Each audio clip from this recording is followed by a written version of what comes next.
On aimerait bien que l'été, pour tout le monde, cela signifie la plage, les vacances et la détente, car pour beaucoup, l'été rime plutôt au contraire avec solitude, isolement, détresse. Voilà l'été.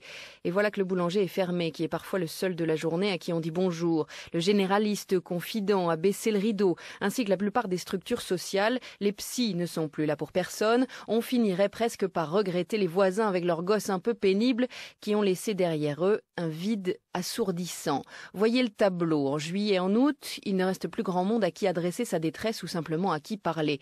Les urgences des hôpitaux le savent bien, qui, elles, restent ouvertes nuit et jour, été ou pas, et qui essuient une bonne part de ce malheur estival. Reste aussi le réseau associatif qui tâche de faire face tant bien que mal. Chez SOS Amitié, c'est une période d'embouteillage au standard téléphonique. 5 à 10% d'appels à l'aide en plus sur les 2 mois de l'été, avec surtout une hausse de 10 à 15% des appels non répondus. Devinez pourquoi, vous l'aurez compris, parce que les écoutants bénévoles sont eux aussi à la plage.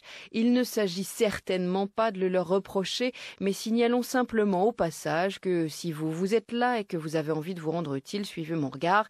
Des associations comme SOS Amitié ou Suicide Écoute vous feront le meilleur accueil. Toutes leurs coordonnées sur la page de cette chronique sur france-info.com.